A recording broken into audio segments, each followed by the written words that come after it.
Good afternoon. We begin our afternoon with Billy Napier, the head coach at the University of Florida. Billy's been an assistant in the Southeastern Conference previously, but this is his first appearance as a head coach at SEC Football Media Days. I think you all know prior to moving to Florida, he had been at the University of Louisiana. I have Southland Conference roots and those in-state Louisiana relationships. I kidded Billy, I know it is UL Lafayette, but officially University of Louisiana. Led University of Louisiana to the 2021 Sun Belt Conference Championship. He was a two-time Sun Belt Conference Coach of the Year. His dad was a hero to him and a big part of why he's now in coaching. Initially, his dad, who was a high school coach, was his model. Billy's intent, like his brothers, was to coach at the high school level. And among other stops, he's been at Clemson, Alabama, Arizona State, and the University of Louisiana before the move to Florida. You may recall, in fact, I will note this one caught my attention. I think it was a halftime interview this past season when he said during that interview, "Scared money don't make money." And that's about how you call a game and how you play a game. That wasn't about NIL, folks. That was a good halftime comment. So it's my privilege to introduce to you the head coach of the Florida Gators, Billy Napier.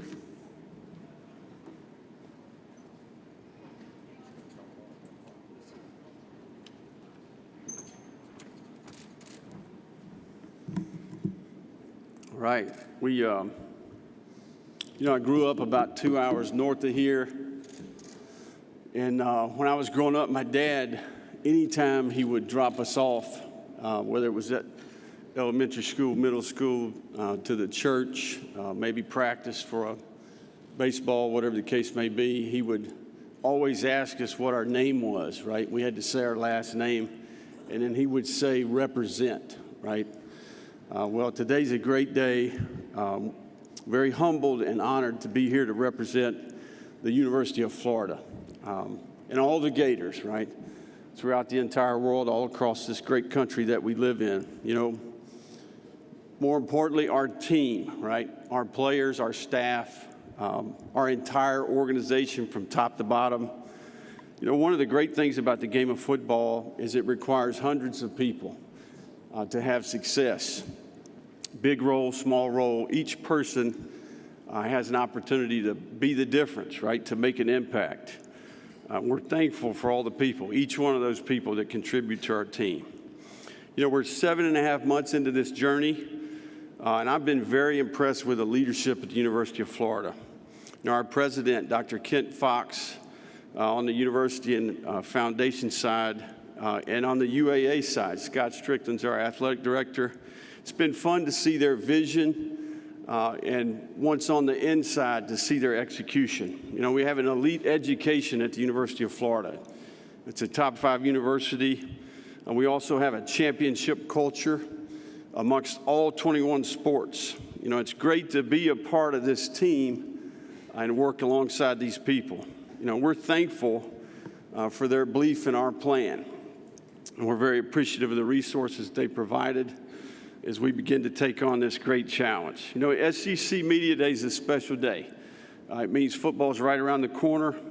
You know, when you think of this league, you think about the history, the tradition, the rivalries, the venues, the great players, the great coaches. You know, it's exciting to be a part of this league. I've been fortunate in my career to be in the ACC, the Pac-12, the Mountain West, the Sun Belt Conference, the MEAC Conference, and I played FCS level football in the old Southern Conference. You know, this is the SEC. It is the league. Quality personnel, quality coaching, the footprint, the passion. You know, it is the standard. It sets the bar. There's so much momentum, the credibility, and the stability. One of the greatest slogans of all time is "It just means more," right? And I think that explains it very well. You know, there's a lot of uncertainty about realignment. You know, I think the SEC is in a position of power.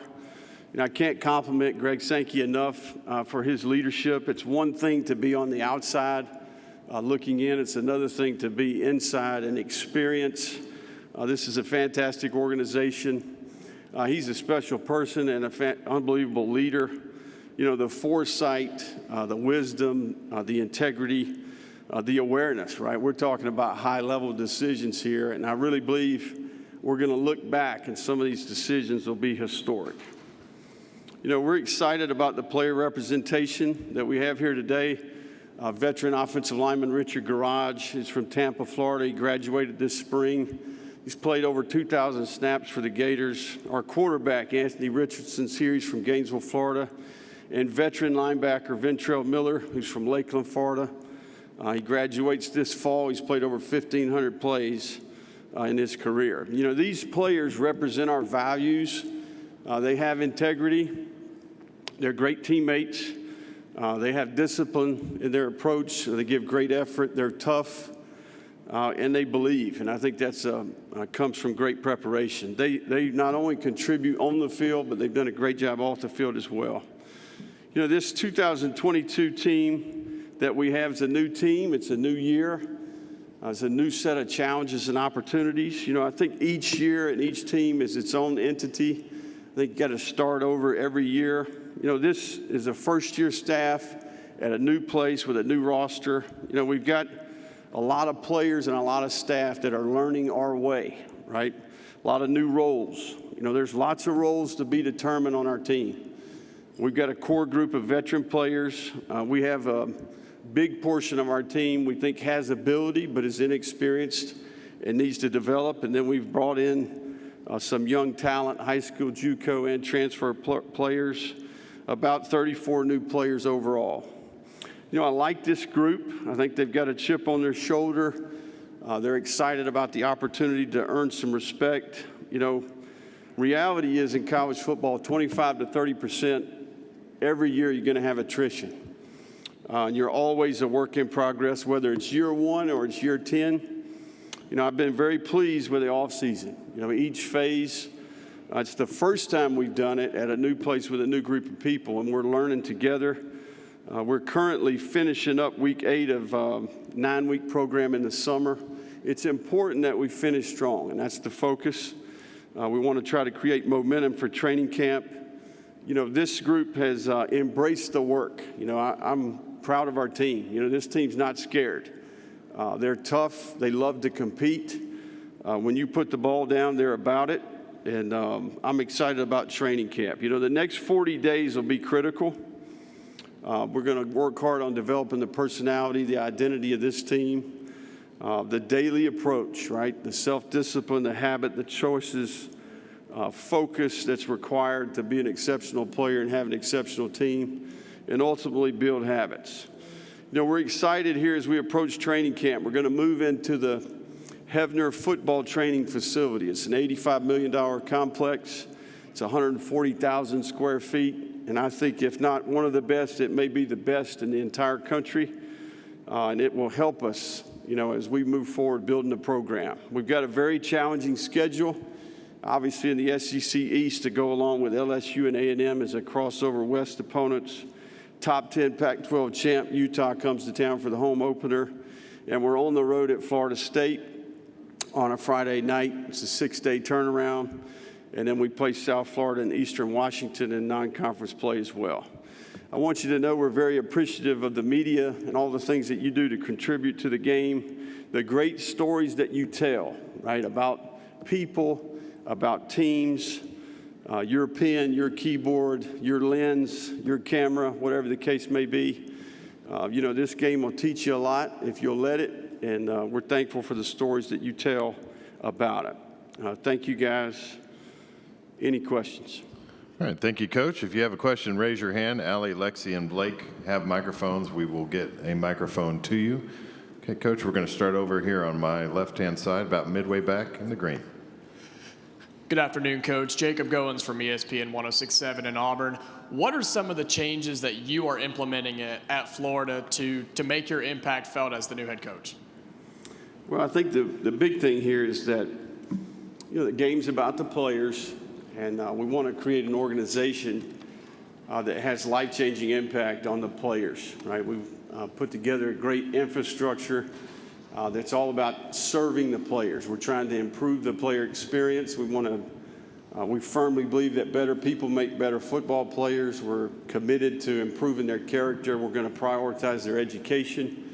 We're going to teach football at a high level. And I think we inherited the situation that we have, and we're excited about the administration, the resources that they provided. So ultimately, the game's about the players, and everything that we do is to serve the players, position them for success within the game, but also when the game's over one day. Coach, we'll go back over here to our left, third row. Hey, Billy, Ben Portnoy from the State Newspaper in Columbia. I know Bobby Lamb coached you when you were at Furman and was on your staff at Louisiana. I'm just curious kind of what he's meant to you as a mentor coach and what it's been like having him by your side at least the last few years as well. Well, Coach Lamb, we go way back, right? Obviously, Coach Lamb's dad was a high school coach, a legend in the state. My dad was a high school coach. Grew up, my dad had players that played at Furman University. I went to that quarterback receiver camp for, I think, 5 times. But Coach Lamb's always been there for me, right? As a position coach, he transitioned to being the head coach, and certainly it was a pleasure to have him on our staff. So he's a great sounding board. He's got a lot of wisdom and a heck of a football coach, but an even better person. Coach, we're going to go back here to the right side, the section in front of you, all the way in the back. Hey, Billy, Matt Baker with the Tampa Bay Times. You said when you got hired that this is a talent acquisition business. After 7.5 months, how do you assess where you all are in that? No, I can't compliment the staff enough. I think we put together a really good group of people. They've worked hard. Reality is you have 4 opportunities to add players to your team. December, the winter portal period, February, and then the spring portal period. And I thought we made the most of our time. I think we were fortunate that we were able to observe bowl practice and address maybe some of the issues that we observed. Did a great job in December, and then I think the momentum carried over to February, and then we added a few more players in the spring. So, I like the group that we added. We've had a chance to work with those guys, observe them throughout the summer. So far, so good. Okay, we're going to go here in the middle section along the near aisle, right in front. Coach Mike. Thanks, Coach. Mike Griffith, AJC Dog Nation here in the middle. I noticed in your background you overlapped with Kirby Smart at Alabama. If you could maybe characterize, share an anecdote. And then secondly, Kirby likes to play the no respect card for Stetson Bennett, but this is a guy you recruited at Louisiana and offered a scholarship to. If you could share some insight into that as well.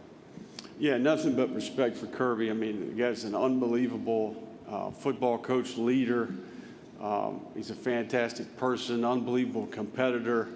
And I'll tell you, the first time I saw him was at our first SEC meeting. I told him, I said, congratulations, because, I know what goes into that, right? And, I'm proud of the guy, just to be quite honest. He's done it, and he's done it the right way. He's going to be great to compete against him. I think Stetson is it's pretty awesome to turn the TV on and see that guy playing quarterback for the Dogs. He's committed to the University of Louisiana. Got an opportunity to go back and play. Had the confidence. You think about his character and his confidence and his abilities. Fantastic player and a great leader. Certainly, I can see why Georgia, took him. Coach, we'll go back over to my side, the left side, along the wall. How you doing, Coach? Scotty from Off Script. You've been a part of a lot of great coaching staffs, and you brought up the MEAC. Can you tell about what you learned from Coach Pugh at his time at South Carolina State and that atmosphere down at South Carolina State and what they produced down at South Carolina State as well? Yeah, no, I always will be indebted to Buddy. Gave me my first full-time job coaching the quarterbacks and calling plays. And to this day, if I get into a tough spot, he's a guy that I can pick up the phone and call. Just tremendous wisdom, right? Not only his experience with Brad Scott and Lou Holtz, but just being a high school coach. He's a great leader. He's got a great pulse for his team. He has the ability to connect. The guy's a legend if you've been around the guy. I can see why he's had the success he's had. And, that experience shaped my career. There's no question. It made me better, and I'm thankful for it. We'll go back over to our right, Coach, on the aisle. Raymond Parch, 103.7 The Game, Lafayette. Hey, Coach. 4 years in Lafayette running the Raging Cajuns, first-time head coach. What were the biggest lessons, your biggest takeaways in that 4 years that you're implementing now running the Florida Gators? Well, I think the first thing is you get put in these leadership opportunities, you quickly realize how important the people that you surround yourself with are. And I think we had success in Louisiana because we had an unbelievable staff and we had a great group of players. And then I think time is of the essence, right? And what you do with your time, how you allocate your time, not only with your staff and team, but also with your family, right? So unbelievable experience. And I thought we got a little bit better each year.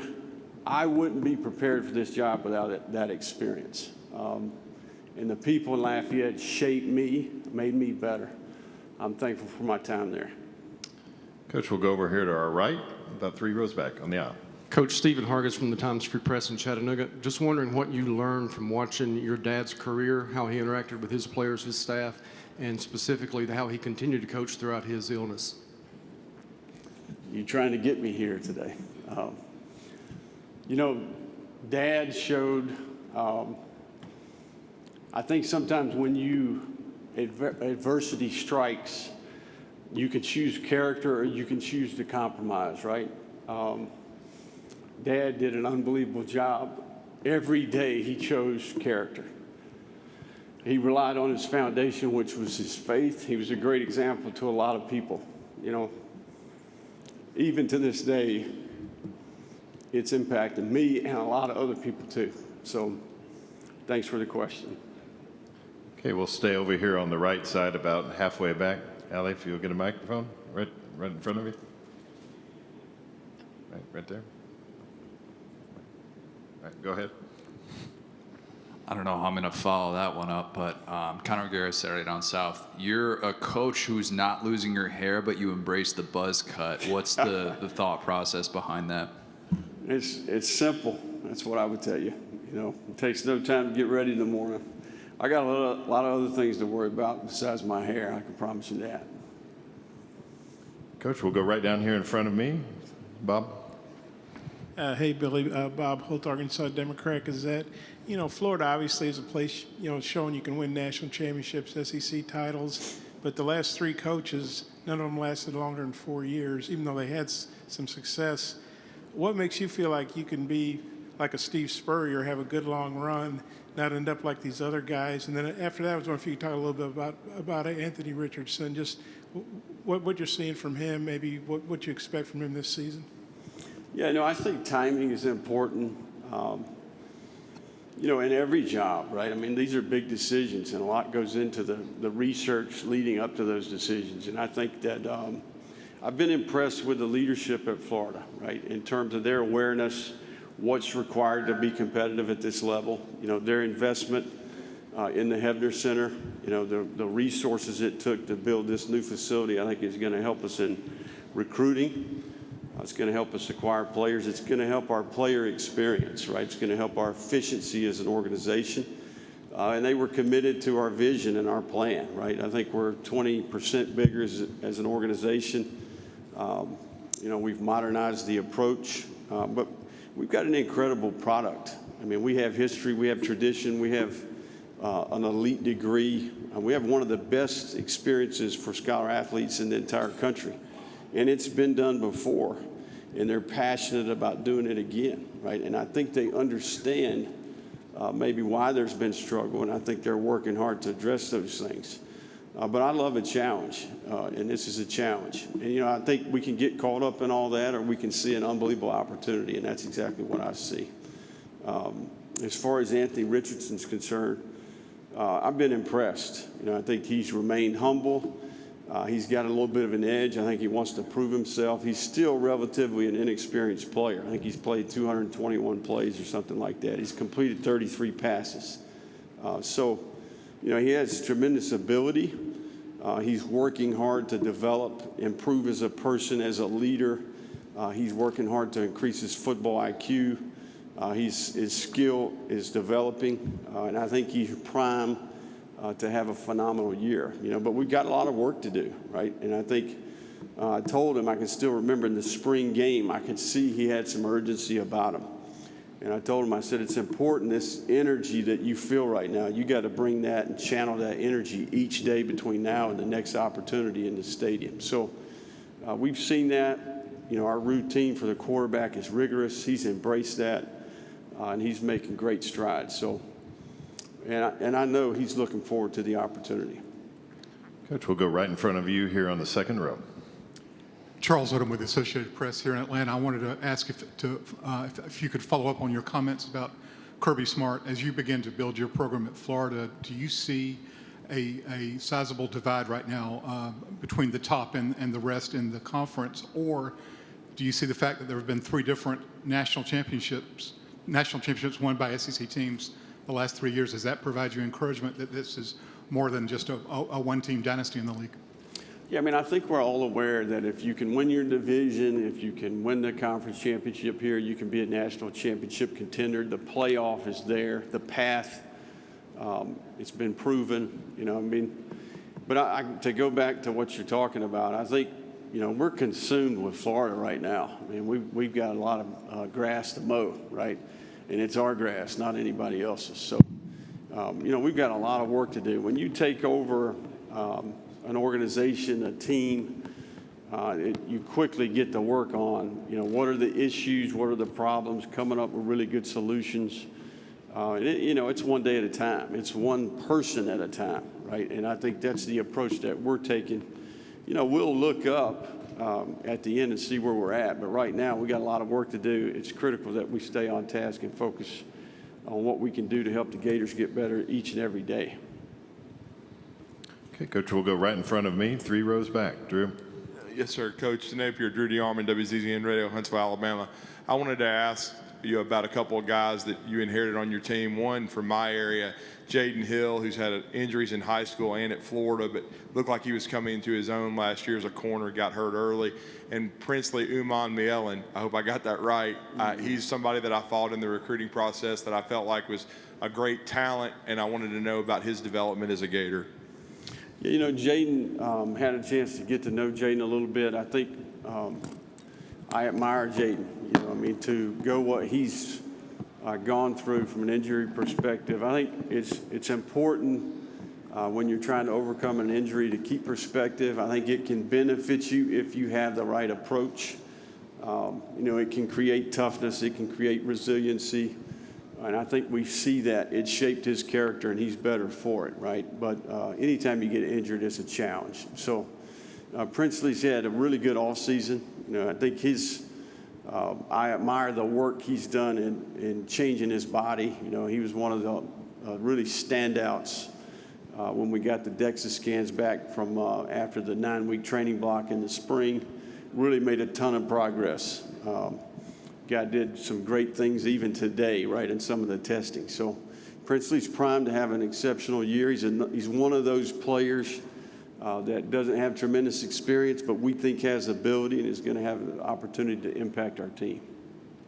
Coach, we'll go in the section to our right, about 3/4 of the way back. Robert. Robert Cessna, the Bryan College Station Eagle. Coach, I wonder what you picked up from Nick Saban, and by the way, an early happy birthday. I think your birthday's tomorrow. I appreciate that. You know, Coach was great to me. I mean, heck, I think each person that's worked for him would tell you the same thing.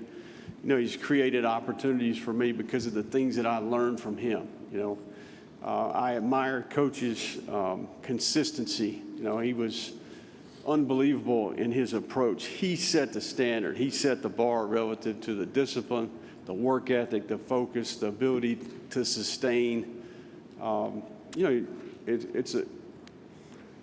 we could sit in here all day and talk about the things that you learn along the way. But, you know, he was good to me in my career. He hired me twice, gave me an opportunity as an analyst, brought me back as a position coach, and really helped me in a difficult time there when my dad got diagnosed with ALS. Really helped me in a lot of different ways. So Coach has been great, man, and admire him for what he's accomplished, and he's not slowing down anytime soon, I don't think. We have time for a couple more. If you have a question, raise your hand. We've got one up here. Let's see if we can get up here to the second row. over here to our right. Hey, Coach Trey Wallace from Outkick. Talking about the Florida-Georgia game, I know you haven't been around long enough right now in Gainesville to maybe make these decisions. Kirby Smart's talked about how he would like to see the game move to home and home venues. What are your thoughts on that? You know, I got asked that question earlier. I think the big thing is I want to experience the game first, right? I'd like to see that game in Jacksonville, experience that game before I have an opinion on that. But, you know, there's a lot of credibility to both, right? The home and home obviously would be fantastic, but there's also some tradition there. There's a rivalry there. You know, time will tell, you know, and I agree. That's above my pay grade. But I'm looking forward to the opportunity to participate in the game.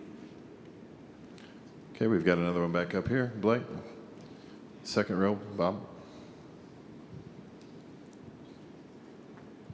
Hey, Billy, with the players you inherited and the guys you brought in, I mean, where do you feel like your talent level is? Do you feel like it's realistic you could compete for the East title this year?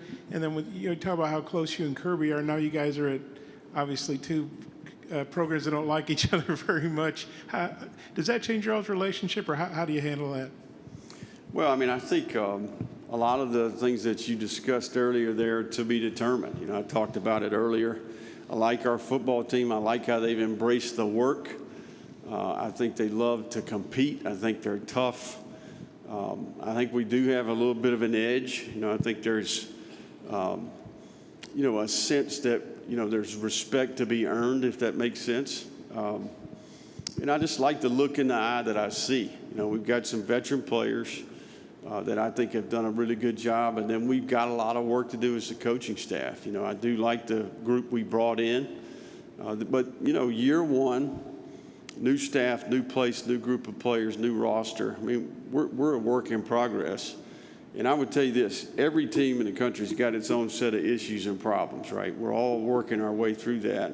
And that's exactly where we're at, you know. But as far as, you know, competing with Kirby, heck, man, I've got nothing but respect for Kirby. Okay, if you have a question, raise your hand. All right, we've got one right up here. Scott. Hey, Billy. Scott Rapollet from the Baton Rouge Acadiana Advocate. Talking to you about reuniting with Rob Sale after you went away for a year with the Giants, and also what Jabbar Jalouk and Corey Raymond bring to your staff. Yeah, no, we were very fortunate to be able to bring Rob back. You know, he was with me for 3 years at Louisiana, did an unbelievable job. You know, we were Joe Moore finalists, I think, 3 years in a row. We had a handful of players drafted at that position. You know, just did a really good job connecting with the players, had great rapport, and then a phenomenal teacher. You know, and he's one of those guys that had a relationship with before, kind of a foxhole guy, really a guy that I can lean on and have a great relationship with. So Jabbar, very much the same. You know, I think with us for 4 years, proved his ability as a recruiter, proved his ability as a teacher on the field. His group was one of the best groups that we had.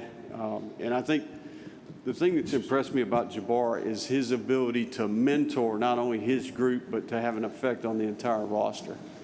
He has, as a former high school coach, he's got a sincere, authentic care, wants to help people, wants to help the players.